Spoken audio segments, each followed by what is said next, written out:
प्रचारकों को मन में रखने का कुछ सबक है। पतरस का प्रचार में हमने देखा कि वो आसानी से पुराने नियम का वचन को लोगों के सामने कोट कर सकते हैं कि परमेश्वर का वचन सच्चाई उनके सामने एकदम क्लियर हो। उनका कंफ्यूजन, उनका डाउट्स, उनका जो भी गलत विचार है उसको निकालने के लिए, एक्सप्लेन करने के लिए उचित स्क्रिप्चर पासेज को कोट किया। ठीक है, मैं उतना बोल के आगे बढ़ता हूं। तो हमें थोड़ा सा विचार करना यह है, मैं आपको बताया था कि उसने जो पासेज कोट किया बुक ऑफ जोएल, वहां जो कुछ लिखा है वो सब कुछ एक्चुअली पूरा नहीं हुआ। ये थोड़ा सा मन में रखना है। ऐसा बाइबल टीचर्स भी है, ऐसा नहीं वो पूरा हुआ, ऐसा विश्वास करने वाला भी है। लेकिन आप ध्यान से देखो, वहां कुछ बातें, मतलब जोएल का पुस्तक में से जो 2 अध्याय का 28 से लेके 32 पद का वचन है, पतरस 17वां पद से लेके कोट करते हैं। परमेश्वर कहता है अंतिम दिनों में ऐसा होगा, the latter days, the last days. ये अंतिम दिन मतलब क्या होता है? ये अंतिम दिन के मतलब बारे में हमें समझना है। ये नया नियम लिखने वाला कई बार कहा है ये अंतिम दिन है। जोएल का पुस्तक में अंतिम दिनों में होगा बोला, मतलब भविष्य में होगा बोला, लेकिन ये अंतिम दिन कौन सा दिन है? मैं एक वचन या 2 वचन पढ़ूंगा जल्दी। पहला यूहन्ना उसका 2 अध्याय का 18 पद। पहला यूहन्ना 2 अध्याय उसका 18 पद में वो हम ऐसा पढ़ते हैं। पहला यूहन्ना 2 अध्याय उसका 18 बच्चों ये अंतिम घड़ी है। देखा आपने, ये अंतिम घड़ी है। एक और वचन इब्रानियों की पत्री उसका पहला अध्याय 2 पद। इब्रानियों की पत्री पहला अध्याय 2 पद।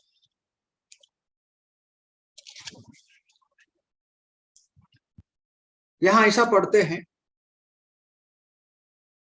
इन अंतिम दिनों में, इन अंतिम दिनों में हमसे अपने पुत्र के द्वारा बातें की है। तो इब्रानियों की पत्री लिखने वाला और यूहन्ना इस बात को कहता है उनके समय अंतिम दिन है। तो इसका मतलब प्रभु यीशु मसीह का आगमन से एक नया युग शुरू हो गया। अब डिस्पेंसेशंस या युगों का अध्ययन करेगा तो इस बात की जानकारी हमको ज्यादा मिलता है, लेकिन मैं उतना वर्णन नहीं करूंगा। प्रभु यीशु मसीह का आगमन से नया नियम, और खास तौर से यीशु मसीह का मृत्यु पुनरुत्थान के बाद या पेंटिकोस्ट के बाद एक नया युग शुरू हो गया। दूसरे शब्दों में सारांश में, एकदम ब्रीफली, एकदम सारांश में बोलेगा तो अंतिम दिन जो जोएल ने प्रचार किया, भविष्यवाणी किया अंतिम दिनों में, वो जो अंतिम दिन वास्तव में यीशु मसीह के समय से शुरू हुआ। तो हम अंतिम दिनों में हैं, उसमें कोई शक नहीं है। ये जो अंतिम दिन, लेकिन 1 दिन 2 दिन में खत्म नहीं होता। जैसा पतरस कहते हैं परमेश्वर के लिए एक दिन कितना साल जैसा है? 1000 साल जैसा है। परमेश्वर के लिए अभी इसका मतलब 2 दिन ही हो गया ना, ज्यादा दिन नहीं हो गया। तो हमको लगेगा बहुत ज्यादा हो गया। तो अंतिम दिन, अंतिम दिनों का वो जो पीरियड शुरू हुआ, तो भी हम प्रकाशित वाक्य ऐसी जगह में पढ़ते हैं अंतिम दिन में और भी कई बातें हैं। उसके लिए और एक शब्द इस्तेमाल करता है, जोएल ही बोलता। मैं पढ़ के जाऊंगा तो समझ में आएगा। मैं कहां से पढ़ता हूं, याद है ना? पहला पद, सॉरी, प्रेरितों के काम 2 अध्याय 17 से लेके जोएल का वचनों को पतरस कोट करते हैं। परमेश्वर कहता है अंतिम दिनों में ऐसा होगा कि मैं अपना आत्मा सब लोगों पर उंडेलूंगा। तुम्हारे पुत्र और तुम्हारी पुत्रियां नबूवत करेगी, तुम्हारे जवान दर्शन देखेंगे, तुम्हारे वृद्धजन स्वप्न देखेंगे। मैं अपने दासों और दासियों पर भी उन दिनों में अपने आत्मा में से उंडेलूंगा और नबूवत करेंगे। मैं ऊपर आकाश और अद्भुत कार्य और नीचे पृथ्वी पर चिन्ह अर्थात लहू और अग्नि तथा धुएं का बादल दिखाऊंगा। प्रभु के महान और महिमा में दिन के आने से पहले, देयर टाइम कैसा है? The day of the Lord, प्रभु के महान और महिमा में दिन के आने से पहले। ये डे ऑफ द लॉर्ड का मतलब क्या है? जैसा द लास्ट डेज अंतिम दिन, वैसा प्रभु के महान और महिमा में दिन, the day of the Lord. ये भी पुराने नियम में और नया नियम में बार बार इस्तेमाल किया हुआ एक फ्रेज है, the day of the Lord, प्रभु का दिन। प्रभु का दिन का मतलब क्या है? प्रभु का दिन का अर्थ ये है वर्तमान काल में प्रभु का दिन नहीं है। वर्तमान काल में इस संसार में मनुष्य का दिन चालू है। Today it is the day of man. मनुष्य के दिन है इस संसार के समय।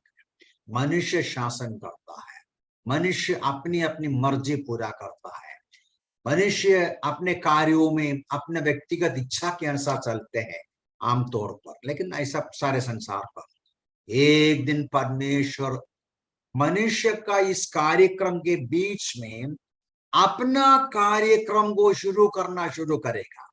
ये कब है? जो वचन जानते हैं, आप इस बात को जानते हैं, आज वो जो लास्ट डेज का अंतिम दिनों में हम जा रहा है, इस वर्तमान काल का ये जो युग समाप्त होगा जब कलीसिया को ऊपर उठा लिया जाएगा। कलीसिया को ऊपर उठा लिया जाएगा, that is for the rapture. उसके बाद क्या होगा? इस संसार के ऊपर 7 साल का महापीठा, ट्रिबुलेशन, द ग्रेट ट्रिबुलेशन होगा। एक्चुअली ये जो रैप्चर के साथ परमेश्वर का दिन शुरू करता है, तब तक मनुष्य जाति अपने हिसाब से, अपने इच्छानुसार, अपना व्यक्तिगत इच्छा के अनुसार इस सारे संसार में सब कुछ करते जाते रहते हैं। लेकिन प्रभु यीशु मसीह का आगमन के साथ कलीसिया को उठा लिया जाएगा। इस संसार के ऊपर बहुत बड़ा क्या बोलेगा, दंड का, ट्रिबुलेशन का पीरियड के बारे में हम लोग पढ़ते हैं, हम तो जाते नहीं। वो जो 7 ईयर पीरियड के बाद यीशु मसीह का ग्लोरियस अपीयरेंस होता है, 1000 साल का यीशु मसीह का शासन इस संसार में होगा। तो यीशु मसीह का मतलब जो अंतिम दिन, the day of the Lord, दूसरा शब्द का मतलब ये तो एक लॉन्ग पीरियड होता है। मनुष्य जाति के कार्यक्रमों के बीच में परमेश्वर इंटरवीन करके परमेश्वर अपना कार्यक्रम साबित करेगा। उसमें कलीसिया को उठा लिया जाएगा और संसार के मनुष्यों के ऊपर दंड दिया जाएगा, और इसमें जजमेंट है, इसमें रैप्चर है, इसमें विश्वासियों के ऊपर प्रभु का हुक्म है और कलीसिया का 1000 साल का शासन है, और कई बातें हैं। इस समय के पहले क्या होगा वो तो लिखा है वर्स 20, प्रभु के महान और महिमा में दिन के आने से पहले सूर्य अंधकार में और चंद्रमा लहू में बदल जाएगा। ऐसा होगा कि जो कोई प्रभु का नाम लेगा वो उद्धार पाएगा। देखो, ये मैं पिछले हफ्ते सूचना दिया था, सूरज अभी भी है, चंद्रमा अभी भी है। तो इसलिए हम कहते हैं ये जो पासेज में जो कुछ कहा है सब कुछ पूरा नहीं हुआ। हर एक लोगों के ऊपर पवित्र आत्मा नहीं आया, सूरज और चंद्रमा भी है। तो इसका मतलब जोएल ने अंतिम दिनों में होने वाली बातों का सूचना दिया, उसका एक पार्शियल फुलफिलमेंट पेंटिकोस्ट के दिन में हुआ। और इसलिए जोएल बोलते, सॉरी पतरस बोलते हैं ये वही है। मतलब अंतिम दिनों में परमेश्वर मनुष्यों के बीच में महान कार्य करते समय सबके ऊपर पवित्र आत्मा का कार्य होता है। उसी प्रकार का कार्य आप देख रहे हैं। इतना बोल के आप उसको एक्सप्लेन किया, ये हमें भी समझना अच्छा है। मैं एक और बार उसको दोबारा रिपीट किया, एक्चुअली पिछले हफ्ते भी सूचना दिया था। तो इतना बताया था। नंबर 6 पर जाएंगे और छठवा पतरस का प्रचार में एक मुख्य बिंदु वर्स 6, सॉरी नंबर छठवा ये है 22 से लेकर उनका क्या बोल सकता है, इंट्रोडक्शन के साथ उसको क्लैरिफाई करके उनका शक निकाल के क्या करता है 22 से लेके, हे इस्राएलियों इन बातों को सुनो। यीशु नासरी एक ऐसा मनुष्य था जिसको परमेश्वर ने सामर्थ के कार्य, आश्चर्य कर्म और चिन्हों से जो उसने उसके द्वारा तुम्हारे समक्ष किए, तुम पर प्रकट किया, जैसा कि तुम स्वयं जानते हो। यहां से लेके मतलब 22 पद से लेके हम देखता है पतरस का मैसेज, दूसरे शब्दों में उसका इंग्लिश में ऐसा कहते हैं थीम बोलेगा तो उसका मुख्य विषय, उसका संदेश। पतरस का मुख्य संदेश क्या है? अब 22 से लेके वास्तव में 36 तक पढ़ना है। 22 से लेके 36 तक पतरस का मुख्य भाषण हम देखता है, मुख्य मैसेज, उसका संदेश, उसका मुख्य विषय, उसका मुख्य बिंदु क्या है? नासरी यीशु, नासरेत का यीशु जिसको आप जानते हो, वो कौन है? मसीहा है। वो है यहूदी लोग इंतजार किया हुआ मसीहा, धारकर्ता, न्यायाधीश। यीशु मसीह को ऊंचा करना, यीशु मसीह को सुनने वालों के सामने बराबर प्रस्तुत करना, उनके समझ में लाना कौन है यीशु मसीह। ये बहुत महत्वपूर्ण है। प्रचार में हमारा प्रचार का विषय बहुत ही महत्वपूर्ण है। अब मैं आज ज्यादा मतलब इस बात को, पतरस का उस मैसेज को ही हम बराबर मेडिटेट करने को चाहते हैं। लेकिन यहाँ का मुद्दा मतलब प्रचारकों के लिए सीखने का सबक वो ये है, जब कभी परमेश्वर का वचन बोलने के लिए हम खड़े होते, मैं भी इंक्लूडिंग माई सेल्फ, हमें मालूम होना चाहिए मैं क्या बोलने को चाहता हूं, मेरा लक्ष्य क्या है, मेरा संदेश का सारांश क्या है। एक्चुअली लिख के रखना है।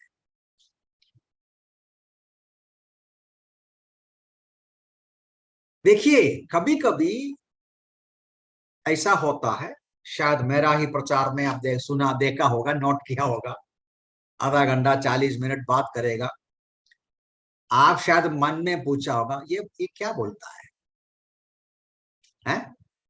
ये क्या बड़बड़ करता है, ये चिल्ला रहे, बहुत चिल्ला रहे, बहुत नाटक करता है, मतलब बहुत एक्टिंग करता है, तो बहुत ऐसा मोनोहक्ट जैसा करता है। एक्चुअली क्या बोलता है? ऐसा किसी के मन में शक है तो प्रचारक फेल हो गया। सुनने वाले को मालूम होना चाहिए। इसको दूसरा एक शब्द बोलता है, what is the take home message. प्रचार सुनने के बाद या वचन का अध्ययन कितना भी मिनट हो, 30 मिनट हो, 40 मिनट हो, सुनने के बाद लोग जाते हैं, कोई उसको पूछेगा आज क्या था प्रचार, वो क्या बोलेगा? प्रचार तो बहुत अच्छा था ब्रदर, बहुत बढ़िया था। तो पूछा क्या विषय था? विषय विषय मुझे लगता है वो प्रेरितों का पुस्तक से बता रहा था। क्या विषय बोलेगा भी, क्या मुंह में बोलो, बड़ा प्रचार, बढ़िया प्रचार। देखिए, मैं ऐसा सचमुच में आपको बताना चाहता हूं, जब कभी आपके दिल में 10 मिनट, 15 मिनट, 20 मिनट, 25 मिनट सुनने के बाद भी ये क्या बोलता है समझ में नहीं आया है, तो that is the failure of the preacher teacher. मेरा इस सलाह है, ऐसे समय पर उस प्रीचर को हेल्प कर सकता है। कैसे मालूम है? एक सवाल करना चाहिए। कभी कभी क्या है, ये प्रीचिंग का बड़ी बड़ी इश्यूज है। पिछले हफ्ते शायद मैं आपको सूचना दिया, इफिशियंस चैप्टर 6 में पौलुस खुद बोलता है, मेरे लिए प्रचार करो कि मैं मुंह खोलते समय बराबर बोल। कभी कभी मुंह खोलते समय बराबर बोलने को मिलता नहीं, कभी कभी तैयार होने के बावजूद भी सब भूल जाता है, कभी कभी बोलने का एक कृपा नहीं मिलता है। पवित्र आत्मा का सहायता चाहिए, कृपा चाहिए। तो ऐसे समय पर प्रीचर हिमसेल्फ समझता है ये होता नहीं है, it's not going through, getting through, ऐसा लगता है। प्रचारक का ही मन नॉर्मली, अधिकांश प्रचारकों को ही तुरंत मालूम पड़ेगा नोबडी इज गेटिंग एनीथिंग। लेकिन उसको मालूम नहीं कैसा बेंड करेगा, कैसा रुकेगा, कैसा किधर भी। ऐसा ये उड़ान जैसा उड़ना शुरू किया ना, ये फ्लाइट जैसा है। शुरू किया ऊपर से जाए, अभी ऊपर से मालूम है कि ये पता नहीं किधर जाएगा, कैसा गिराएगा, नीचे गिरूं, किधर जाऊं। ये ऐसा ऐसा कंफ्यूजन होते समय सुनने वाला ब्रदर एक सवाल है, हमसे कहा ऐसा पूछा, आप क्या बोलता है? नहीं, अभी आप बोलेगा ब्रदर ऐसा किसी को कैसा इंटरप्ट करेगा, उनका अनादर करता ना। नहीं नहीं नहीं, ऐसी समय पर उनका फ्रस्ट्रेशन के बीच में आप उनको हेल्प करता है। मैं आपको एक उदाहरण बताया, मैं जगह नहीं बोलेगा। एक्चुअली क्या हो गया, एक पर्टिकुलर जगह में, इंडिया में नहीं बाय द वे, इंडिया के बाहर था। मैं उस दिन का याद करके हमेशा दुखी भी हूं। I have so many occasions, मैं प्रचार करके इतना दुखी हो गया, ऐसा बड़ा वो समय है, बहुत निराशा, बहुत दुख के साथ फिर आगे का समय बिताता है, कुछ घंटा या बाकी समय। तो उस दिन क्या हो गया, किसी ने मैंने एक्चुअली ये पावर पॉइंट के साथ साथ एक्सप्लेन किया, बहुत अच्छा एक्सप्लेनेशन तो सही किया, लेकिन उस प्रचार का दिन में क्वेश्चन आंसर सेशन था, क्वेश्चन आंसर सेशन वो दूसरा किसी ने अरेंज किया, मुझे करना पड़ा। क्लास तो मैं लिया, पावर पॉइंट के साथ क्लास लिया, सब कुछ बताया, रुकने उसमें question answer session. Question answer session में कुछ लोग इतना ऐसा सवाल किया, मुझे इतना सताया मुझे इतना सताया, मेरा आइडिया और उनका आइडिया में क्लैश हो गया। वो प्योर ब्रदरन है, मैं तो इतना प्योर ब्रदरन है। उनका सिद्धांत है एकदम मैलपुरा का है, प्रतनदट्ट मैलपुरा का सब मतलब ब्रदरन टीचिंग है। वो इतना मुझे रिव्यू करके मेरा टॉपिक, मेरा जो विषय या मेरा जो आइडिया का कंडम करके मुझे एकदम चुप कराने का कोशिश किया। मैं मैक्सिमम ट्राई किया, मेरा हेल्पलेसनेस समझकर एक यंग मैन, वो यंग मैन कुछ क्वेश्चंस किया। वो यंग मैन बाद में मुझे बोला, इसलिए मैं समझा, वो बाद में बोला, I understood you are in trouble. मैंने पर्पसली आपको क्वेश्चन पूछा कि आप आसानी से एक्सप्लेन करके कंक्लूड कर सके। That was true. उनका सवाल मुझे हेल्प किया, उसने ऐसी ऐसी सवाल किया, मैं एकदम साफ तरीके से क्लियरली एक्सप्लेन करके उस दिन का मीटिंग समाप्त कर सका। I am always grateful to that dear brother, young brother, जो क्वेश्चन किया। यदि वो बोलता नहीं तो मैं इतना मुसीबत में पड़ा था, मैं सचमुच में आपको बताता हूं।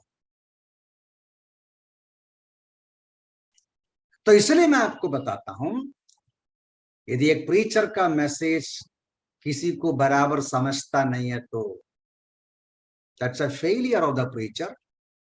उनका फेलियर में कम से कम उनको थोड़ा सा बचा सकता है। आप उधर ही पूछेगा, ब्रदर आप क्या बोल रहा है, आपका मैसेज क्या है। और हमें प्रचारकों के रूप में मन में रखना है, ये हमेशा आसानी मतलब क्या बोलेगा, इसी आसानी पड़ेगा। एडवांस में हम इसलिए बोलते हैं लिखना चाहिए, तैयार करना, बैठ के लिखना चाहिए, हम मेडिटेट करना चाहिए, प्रिपेयर करना चाहिए और फाइनली लिखना चाहिए।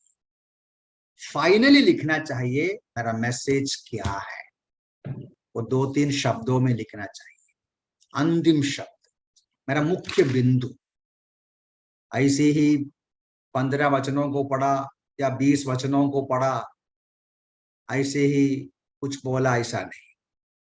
तो पत्रस का मैसेज का theme, he had a theme, he had a message, there was a take home message। एक बिंदु, एक विषय को उसने सुनने वालों के सामने रखा। ठीक है, क्या रखा, क्या था उसका थीम, हम उस पर विचार करेंगे। देखिए वर्स 22, उसका विषय मैं फिर से पढ़ता हूं। हे इस्राएलियों, इन बातों को सुनो। यीशु नासरी एक ऐसा मनुष्य था जिसको परमेश्वर ने सामर्थ के साथ कार्य, आश्चर्य कर्मों और चिन्हों से जो उसने उनके द्वारा तुम्हारे समक्ष किए, तुम पर प्रकट किया। यीशु मसीह का संदेश देखो, यीशु नाजरी, यहूदा के, इजराइल के नाजरेत जगह पर जो बड़ा हो गया यीशु नासरी, जिसको यहूदी लोग जानते हैं, उनके बारे में 5 मुख्य बिंदु उसके सामने रखता है। ये भी बहुत क्लियर है। इन ऑर्डर सुनने वालों को यीशु मसीह के बारे में संदेश बराबर समझाने के लिए यीशु मसीह का होल स्टोरी को 5 हिस्सा में डिवाइड किया, 5 हिस्सा में, नॉट 5 एक्चुअली, सॉरी 4 हिस्सा, 4 हिस्सा में। उसका जीवन, उनका मृत्यु, उनका पुनरुत्थान, उनका स्वर्गारोहण। यीशु मसीह इतनी बातें 36 तक बोलता है। उनका जीवन और कार्य, उनका क्रूसिफिक्शन या मृत्यु, उसका पुनरुत्थान, मृतकों में से उसका जीव उठना, और उसका स्वर्ग जाना या ऊपर उठा ले जाना, स्वर्गारोहण। ये 4 बातें एकदम सिस्टमैटिकली क्लियरली समझाते हैं। हम भी वो बातों को थोड़ा सा समझने का प्रयास करें। पत्रस क्या बताता है, मतलब ये 4 बातें यीशु मसीह का जीवन के बारे में क्या बोला, वो वचन को आप बराबर देख लीजिए। उधर 3 पर्टिकुलर शब्दों को देखता है यीशु के कार्यों के बारे में। अब देखा, मैं फिर से पढ़ता हिंदी भाषा में। हे इस्राएलियों, इन बातों को सुनो। यीशु नासरी एक ऐसा मनुष्य था जिसको परमेश्वर ने सामर्थ के कार्य, मतलब इंग्लिश भाषा में कैसा है, इंग्लिश भाषा में सामर्थ के कार्य, वंडरस वर्क, कैसा है? मेरे पास ओनली हिंदी बाइबल है आजकल, इसलिए मैं पूछता हूँ। By miracles and wonders. Miracles, wonders, okay, And miracles and wonders and then signs. And signs, yeah. ठीक है, 3 शब्द है, सामर्थ के कार्य, आश्चर्य कर्म और चिन्ह। ये तीनों कौन दिया? परमेश्वर ने। ये तीनों का मतलब समझना अच्छा है। Miracles, wonders and science. Miracle या सामर्थ्य के कार्य, एक्चुअली हिंदी भाषा बिल्कुल अच्छा है। मिरेकल्स वहां का शब्द सचमुच में डायनामिस या डुनामिस, डुनामिस है। आप देख सकते हैं भाषा, वो है हिंदी भाषा में सामर्थ्य के कार्य। मतलब यीशु मसीह का कार्य परमेश्वर का सामर्थ्य का प्रकटीकरण था। प्रभु यीशु मसीह किया हुआ कितने सारे आश्चर्य कर्म है, कितने सारे लोगों का बीमारी शंका किया, या पानी के ऊपर से चला, या मृतकों को जिलाया, जो भी हो, यीशु मसीह किया हुआ सारे महान कार्य, उसके पीछे नंबर 1 परमेश्वर का सामर्थ्य का प्रकटीकरण, डेमोन्स्ट्रेशन ऑफ गॉड्स पावर, परमेश्वर का सामर्थ्य और शक्ति को प्रकट कर रहा था। And it was wonders. Wonders मतलब सुनने वालों को, देखने वालों को आश्चर्यचकित करने वाली बातें थे। Amazement, amazement, अस्टनिशमेंट।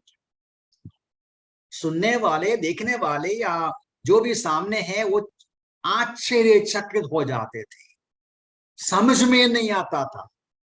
इसलिए लोग पूछा ना, ये कौन है? यीशु मसीह, यीशु नासरी। और तीसरी बात पतरस बोलते हैं, परमेश्वर ने अपना ये जो मतलब अपना सामर्थ्य का प्रकट करते हुए सुनने वालों में आश्चर्यचकित करने वाले महान कार्य का पीछे sign, it was a sign. So miracles, wonders referring to the effect of that activity, astonishment, आश्चर्यचकित करना। और वो चिन्ह थे, चिन्ह थे मतलब it was a sign, और कुछ परमेश्वर का वचन का सच्चाई को प्रकट करता था, सिंबल सिग्निफाई करता था, कुछ आत्मिक सच्चाई समझाने के लिए था। जब कभी प्रभु यीशु मसीह कुछ भी आश्चर्य कर्म किया, उसमें तीनों बातों को पतरस कहते हैं, there are 3 things involved: miracles, wonders and signs. Hindi भाषा के अनुसार परमेश्वर के सामर्थ्य के कार्य, आश्चर्य कर्म और चिन्हों से उसने उसके द्वारा तुम्हारे सामर्थ्य किया। यहूदी लोगों को बोलता है, तुम लोग देखा ना वो यीशु ने वो किया हुआ कार्य, परमेश्वर उसको अपना सामर्थ्य में कर रहा था, ताकि परमेश्वर का आध्यात्मिक सच्चाई आप समझें और तुम स्वयं जानते हो। लेकिन यहूदी लोग क्या किया? परमेश्वर का उस महान कार्यों का इनकार किया। यीशु मसीह ने एक बार बोला, यूहन्ना का सुसमाचार उसका 15वां पद से मैं जल्दी 2 वचन पढ़ूंगा, जॉन्स गॉस्पेल चैप्टर 15, उसमें ऐसा यीशु मसीह कहते हैं। जॉन्स गॉस्पेल 15 अध्याय 24-25 पदों में हम लोग इस प्रकार पढ़ते हैं, यदि मैं उनके मध्य वे काम ना करता जिन्हें किसी और ने नहीं किया, तो वे पापी ना ठहरते, परंतु अब तो उन्होंने मुझे और मेरे पिता दोनों को देखा है, दोनों से घृणा की है, परंतु उन्होंने ऐसा इसलिए किया कि वो वचन पूरी हो जो उनकी व्यवस्था में लिखा है, उन्होंने बिना कारण मुझसे घृणा किया। प्रभु यीशु मसीह के द्वारा परमेश्वर ने इतने महान कार्यों को करने के बावजूद भी उन दिनों का यहूदी लोग उनका इनकार किया, बिना किसी कारण से इनकार किया। ठीक है, इतना बोलने के बाद उनका मृत्यु के सामने आते हैं। देखो वर्ष 23 पर, इसी मनुष्य को मतलब जो मनुष्यों के द्वारा परमेश्वर ने अद्भुत महान और सच्चाई समझाया, चिन्ह समझाया, उसको, इसी मनुष्य को जो परमेश्वर की पूर्व निश्चित योजना और पूर्व ज्ञान के अनुसार पकड़वाया गया, तुमने विधर्मियों के हाथों क्रूस पर कीलों से टुकवा कर मार डाला। तो वर्स 23 में यीशु मसीह का सूली पर चढ़ाने के बारे में पतरस उनको याद दिलाता है। क्या बोलता है वो पतरस? दो बातें उधर बोलता है, ध्यान दिया आपने? उसमें तुमने यहूदी लोग, तुमने विधर्मियों के हाथों पर, कौन है विधर्मी? रोमी लोग। यहूदी लोग यीशु मसीह को रोमियों के हाथों में दिया, पिलातुस के हाथ में दिया, रोमी सरकार ने उसको सूली पर चढ़ाया।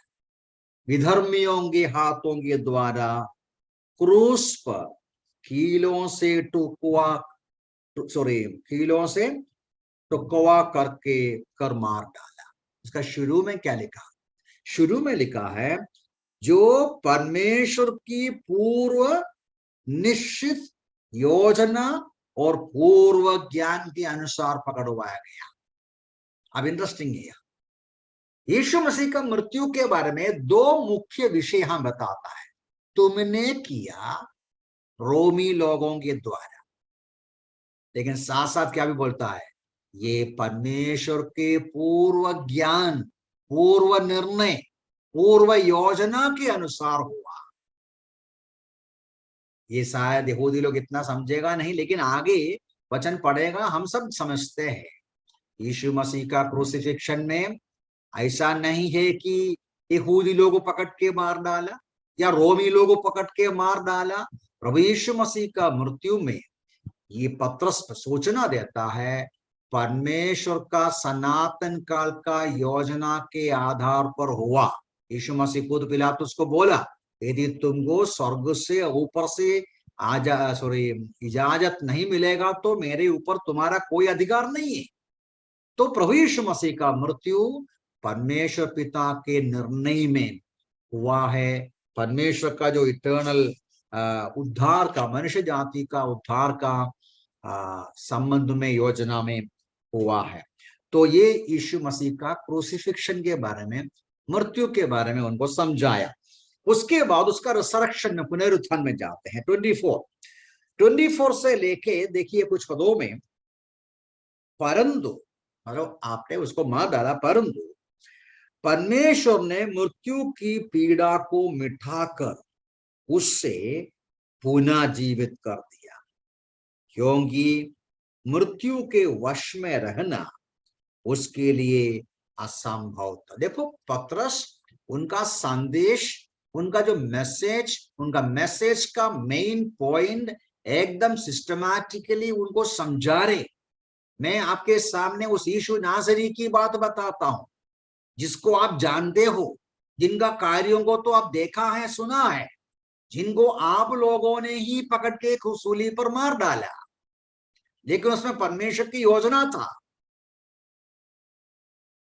अब एक बात ब्रैकेट में बोलना अच्छा है, उस दिन भी और आज भी हमेशा मनुष्य जाति के दुष्कर्म परमेश्वर अपनी योजना को पूरा करने के लिए इस्तेमाल करता है। ये तो परमेश्वर की बड़ा, क्या बोलेगा, ज्ञान है। लेकिन मनुष्य का जो कार्य का जिम्मेदार वे ही है। यहूदी लोगों ने जो कार्य किया उस कार्य का जिम्मेदार वे ही है। ये आज भी ऐसा होता है। हमारे गलत काम, गलत निर्णय, हमारा किसी मनुष्य का किसी भी प्रकार का गलत निर्णय को परमेश्वर शायद अपनी योजना को पूरा करने के लिए इस्तेमाल करेगा, तो भी मनुष्य अपने निर्णय के जिम्मेदार है, ये हम भूलना नहीं चाहिए। ठीक है, पौलुस पतरस कहते हैं उस यीशु को परमेश्वर ने उसको मर्दों में से जिलाया। अब वहां एक शब्द इस्तेमाल किया है, आप इंग्लिश में पढ़ के हेल्प करना। परंतु परमेश्वर ने मृत्यु की पीड़ा को मिटाकर उसने पुनः जीवित कर दिया। इंग्लिश भाषा में कैसा है? whom God hath raised up, having loosed the pains of death. Having loosed the pain the pain of death. death. अब इसका यूनानी भाषा बाद में देख लो. The pain of death, Hindi भाषा में मृत्यु की पीड़ा, मृत्यु की पीड़ा या मृत्यु के बंधन. लेकिन उसके ऊपर आप शब्द का अध्ययन करेगा तो मेरा हिंदी में पीड़ा है, आपका इंग्लिश में पेन है. वो पेन मैं समझता हूं, वो pain referring to labour pain, birth pains. तो वहां पत्रस सूचना देता है यीशु मसीह का पुनरुत्थान एक चाइल्ड बर्थ जैसा है, एक रीजनरेशन जैसा है. मतलब मृत्यु में से जीवन में बहुत बड़ा एक परमेश्वर के कार्य को हम देखता है. रिसरेक्शन को रीजनरेशन से तुलन करते हैं, एक नया जन्म. परमेश्वर ने उसको मृतकों में से जिलाया. वहां एक बात और कहते हैं पत्रस वहां एक बात और बोलता है, वो एक्सप्लेन नहीं करता. देखो ऐसा बोलता है, मृत्यु के वश में रहना उसके लिए असंभव था, या मृत्यु उसको पकड़ कर रख नहीं सका. क्यों? वो परमेश्वर है. परमेश्वर पिता ने उसको मृतकों में से जिलाया. ठीक है, मैं जल्दी आगे जाता हूं. 25 पद से लेके मेरे ख्याल से 20 और नीचे 25 पद से लेके नीचे यीशु मसीह का पुनरुत्थान की सच्चाई को, उनका मृतकों में से परमेश्वर ने कैसा जिलाया, इसको साबित करने के लिए दाऊद का भजन कोट करता है पत्रस. अब यहां भी पत्रस वचन को कोट करते हैं. देख लीजिए, हम इधर से पढ़ेंगे. दाऊद का भजन है, लेकिन यहां से जैसा पत्रस कहते हैं, वर्ष 25, क्योंकि दाऊद उसके विषय में कहता है, मैं सर्वदा प्रभु की ओर निहारता रहूंगा, क्योंकि वो मेरी दाहिनी ओर है, जिससे मैं डगमगा न जाऊं. इसलिए मेरा हृदय आनंदित हुआ, वो मेरी जीभ हर्षित हुई. मेरा शरीर भी आशा में बना रहेगा, क्योंकि तू मेरा प्राण को अधोलोक में ना रहने देगा और ना अपने पवित्र जन को सड़ने देगा. तूने मुझे जीवन का मार्ग बताया है, तो मुझे अपने दर्शन के द्वारा आनंद से भर देगा. ये कौन सा भजन है? 25 पद, भजन 16वां भजन, साम 16, 8 से लेके 11 पदों में है. अब देखने का जरूरत नहीं. तो पत्रस कोट करके पत्रस ही एक्सप्लेन करता है. देखो पत्रस क्या बोलता है, हे भाइयों, मैं तुमसे कुलपति दाऊद के विषय में विश्वास पूर्वक कह सकता हूं कि वो मर गया और दफनाया भी गया. उसकी कब्र आज तक हमारे यहाँ विद्यमान है, क्योंकि वो एक नबी था, जानता था कि परमेश्वर ने उसे शपथ खाई थी, वो उसके वंश में से किसी एक व्यक्ति को उसके सिंहासन पर बैठाऊंगा. इसलिए उसने होने वाली बातों को पहले से देखकर मसीह के पुनरुत्थान के विषय में कहा, वो ना तो अधोलोक में छोड़ा गया, ना ही उसके देह सड़ने पाई. आप समझा ना? पत्रस स्वयं भजन 16वां भजन को कोट करके समझाते हैं. दाऊद का भजन है, ये दाऊद अपने बारे में लिखा नहीं, क्योंकि उधर लिखा है, मुझे क्या करेगा, मेरे प्राण को अधोलोक में रखने नहीं देगा, ना अपने पवित्र जन को सड़ने देगा. ये दाऊद के बारे में नहीं है. पत्रस बोलते हैं दाऊद तो हमारे बीच में मर गया, सड़ गया है. दाऊद एक भविष्यवक्ता के रूप में, मसीहा के रूप में कहा है. एक तो एकदम बिल्कुल साफ है. और उसके बाद पत्रस कहते हैं वर्ष 32, इसी यीशु को परमेश्वर ने जीवित किया, जिसके हम सब साक्षी हैं. ध्यान देना वचन, हम सब साक्षी है. तो पत्रस का मैसेज पत्रस के गवाही है. गवाही के साथ बोलता है।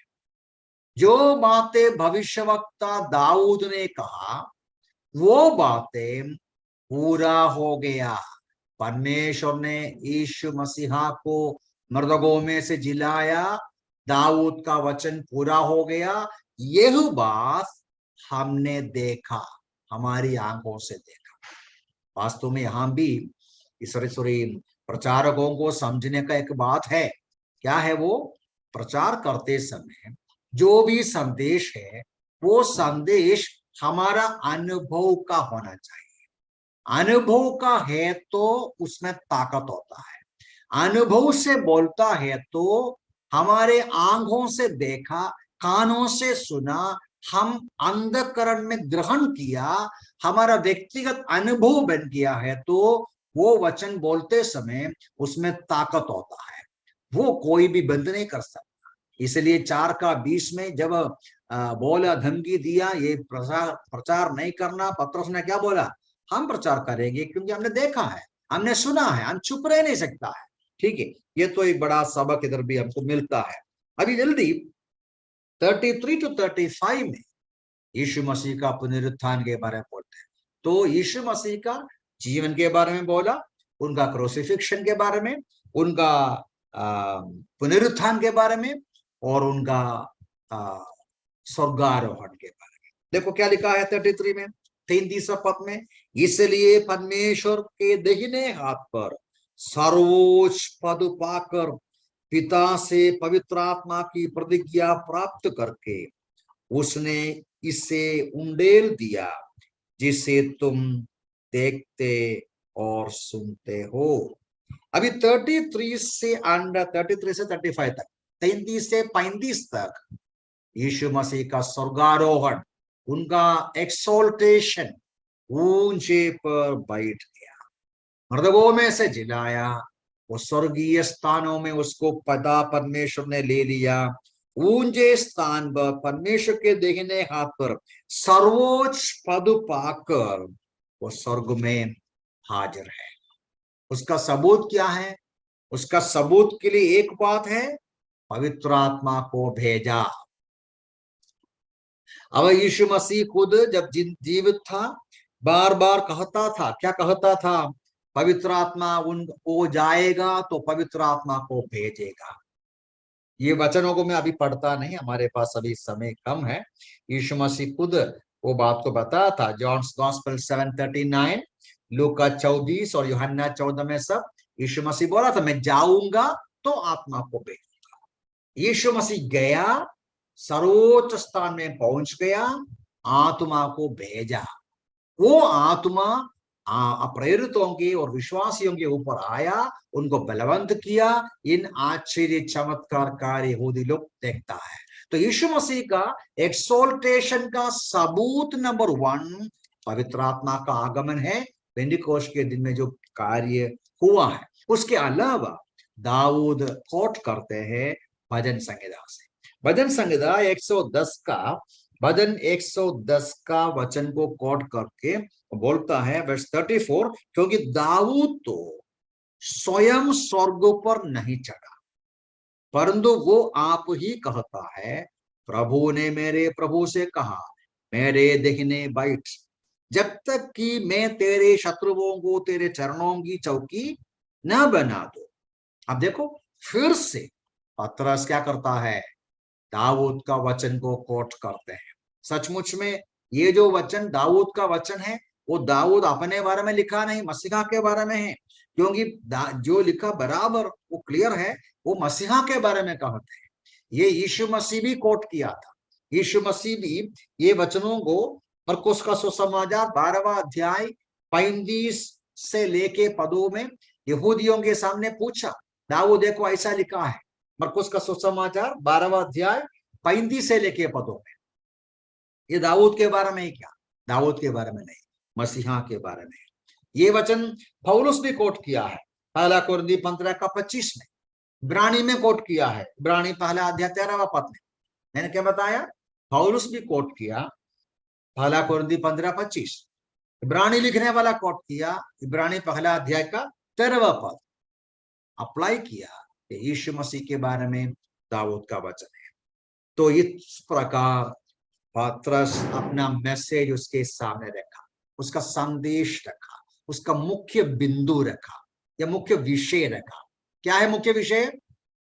यीशु नासरी जो तुम्हारे बीच में रहा, तुम्हारे बीच में आश्चर्य अद्भुत कार्य किया, तुमने देखा, तुम जानबूझ के उसका इनकार किया, इसको तुम लोगों ने पकड़कर सूली पर मार डाला पिलातुस के द्वारा, और जिसको परमेश्वर पिता ने मृतकों में से जिलाया, जिनको सर्वोच्च स्थान देकर महिमा में बिठाया। वो यीशु नासरी कौन है? मसीहा है। उसके अभी उसका कंक्लूजन देखिए 36। ये अनदर लेसन है प्रचारकों के लिए। प्रचारकों को कंक्लूड करना है, सारांश समराइज करना है। मैसेज बोलने के बाद फाइनल डिसीजन, सुनने वालों को क्या करना है, सुनने वाला समझने का लास्ट मेजर पॉइंट क्या है। 36 देखो, इसलिए इस्राएल का संपूर्ण घराना निश्चय जान लो कि परमेश्वर ने उसे प्रभु और मसीहा दोनों ही ठहराया। That is a conclusion. So every message should have an introduction and every message should have a conclusion. Conclusion मतलब क्या है? फाइनली आप क्या बोलते हैं, एकदम लास्ट। तो मैसेज हम शुरू करते हैं फ्लाइट जैसा, धीरे धीरे जाता है और ऊपर जाता है, और ऊपर जाने के बाद फिर नीचे आना है, धीरे धीरे धीरे नीचे नीचे लैंडिंग होता है। तो इस प्रकार यहाँ पतरस लैंडिंग किया। कैसा लैंडिंग किया? इसलिए इस्राएल का संपूर्ण घराना निश्चय जान ले कि परमेश्वर ने उससे प्रभु और मसीहा दोनों ही ठहराया। इसी यीशु को जिसे तुमने क्रूस पर चढ़ाया, जिसे तुमने सूली पर चढ़ाया, वो यीशु को पिता परमेश्वर ने मसीह और प्रभु बनाया। ये सुनने के लिए इतना अच्छा है क्या? इंटरेस्टिंग है क्या?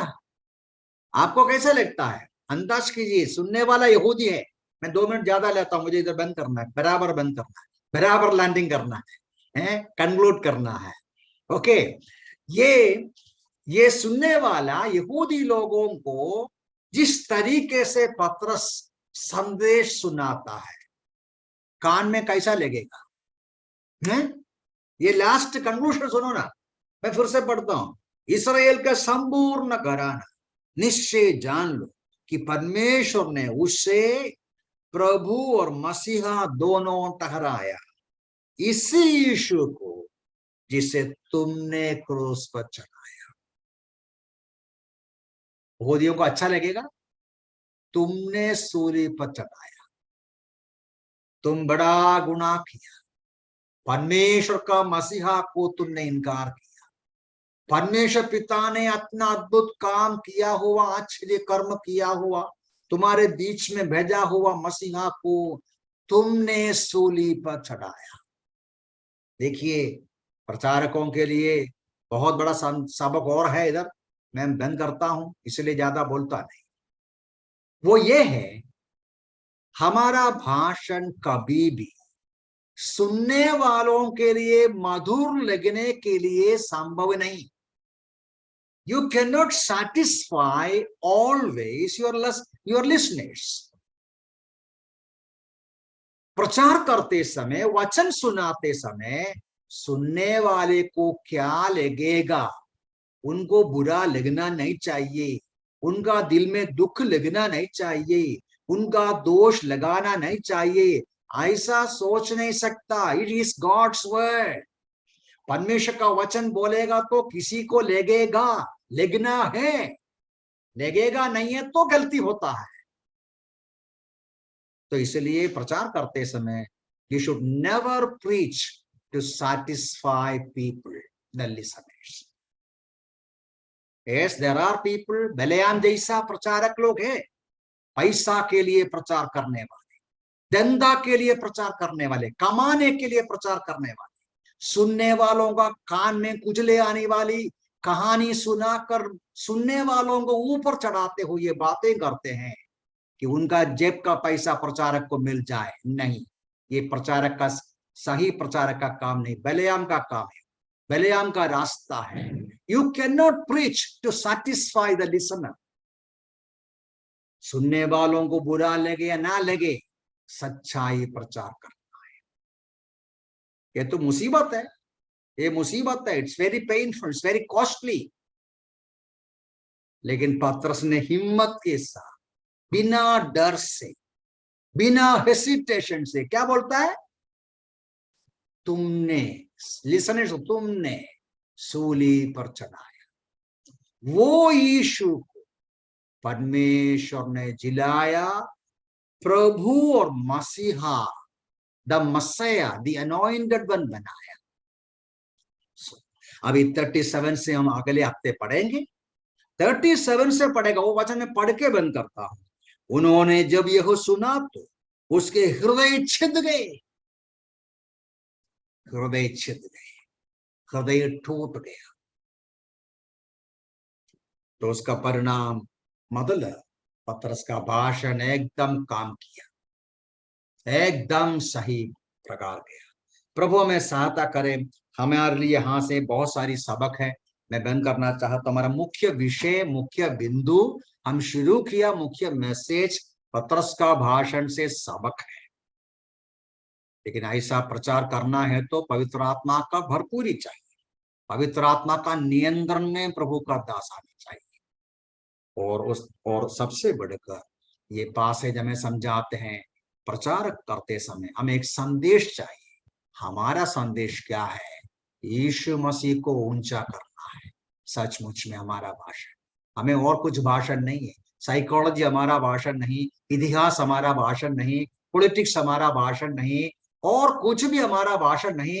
हमारा भाषण का विषय, हमारा संदेश यीशु मसीह, जिसको आप जानते हो हिस्टोरिकल पर्सन के रूप में, वो प्रभु है, सेवियर है, वो उद्धार करता है।